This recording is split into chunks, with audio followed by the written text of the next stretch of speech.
Get the fish! Dapat.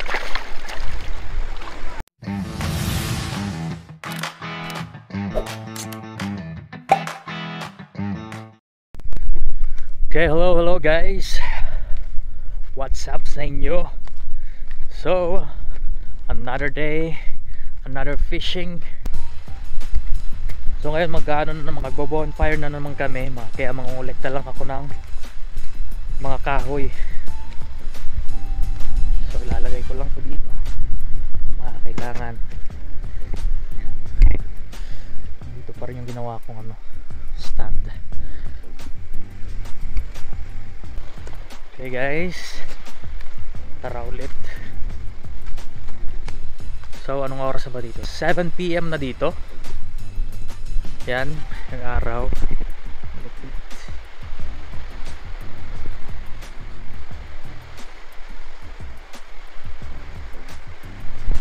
Yan, 7 PM kasi ang sunset dito around 9 PM.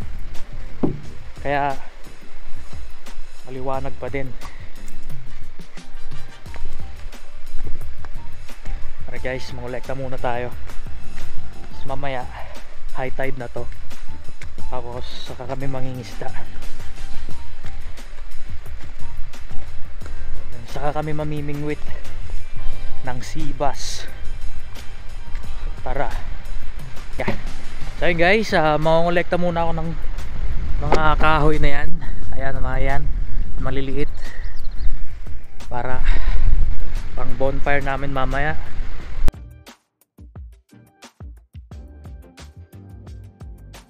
Okay guys, nakaset up na yung natin,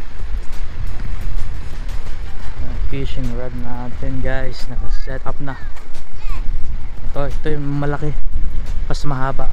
Ayan, set up na. Tingnan lang may kumagat, sana may kumagat guys. Like, so balik tayo doon, gagawa pa tayo ng bonfire sa ating fire pit. Ayan ang nakolekta ko guys, marami.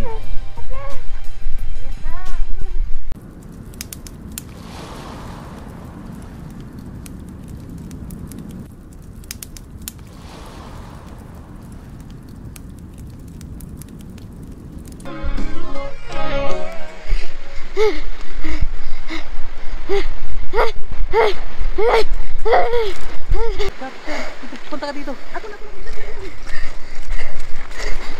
Let me record too. May nahuli na guys. Sana mahuli pa natin. It's still going. Ayun na. Ayun na. You get it? Guys, malaki to, ang bigat. Why so hard? Is it recording? Yes. Okay. Get the fish! Get the fish! Get the fish! Ayun na. Ayun na. Why is it so hard? Get it! Ayan, pag iniwan naman yun. What's happening? Hoy boy, pupunta doon, no? Antay ka, pull mo na. Pull it up, pull it. Yeah, ayan na. Huwag maingay, huwag maingay. Oh my god! Allah! We got it!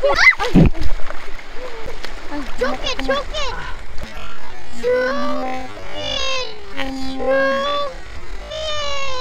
Lumalaban. Dapat.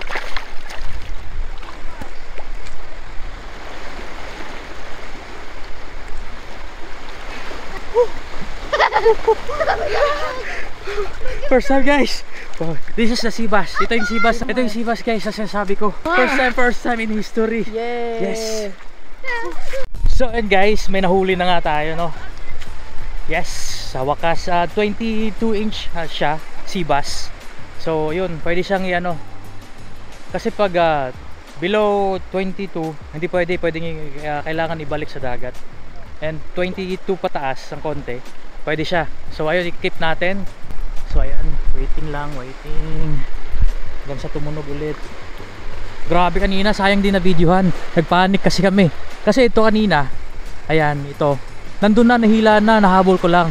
So kailangan alert talaga. Kaya kailangan may dito yung upuan. Yan, bantay dito. So ayun guys. So waiting ulit kami, sana makahuli pa ulit ng isa. Kasi yung pain, hindi siya nakain talaga ng nakain na ano eh. Buo pa rin, so ayun, binalik ko lang. Tapos ito, tinagis ko lang din ulit. So ayun guys, yes. Saya. First time kong makahuli ng sibas. Yes. So ayun guys, mamaya ulit abangan ko lang to kung ano. So ayun, update na lang guys mamaya. So ayan siya guys. Fresh na fresh, buhay pa siya. Guys, waiting na naman. Sana may mahuli ulit guys para uwi na. Yung goal ko is 2. Yan ang bago siya. Kumbagat kayo. So ayun guys, no, mga ganitong oras yung best time mangisda kasi mamingwit kasi kumakain sila ng pumupunta sila sa mababaw na parte ng tawag dito. Pumupunta sila dito sa mababaw na parte para kumain ng mga maliliit na isda at iba-iba pa, mga crab, mga doon. Yan, para kumain. So ganitong oras maganda mamingwit. So time check tayo. Okay guys, time check tayo. 11 PM na dito. So ayan, clear yung langit ngayon, maganda yung panahon. Hindi masyadong malamig, hindi rin mahangin. Sakto lang yung alon. So ayan, maraming stars. So hindi nyo kita sa ito yung panahon ngayon. So ito yung best time na na mangisda. So yun lang ulit guys, mamaya na lang, update na lang ulit. So hello guys, yun 12:03 AM na dito. So hintay lang namin mag 12:30 kaya tas uwi na rin kami kasi late na. So para bukas naman ulit, may activity ulit kami bukas. So waiting, sana may mahuli pa rin. Ayan, para bukas naman yung tuloy yung pangingisda ulit. Ayun, thank you sa panonood. At kung nagustuhan nyo yung video na to, please paki-like and comment. Tas kung bago pa lang kayo dito guys, please mag-subscribe kayo. So yun lang, peace out.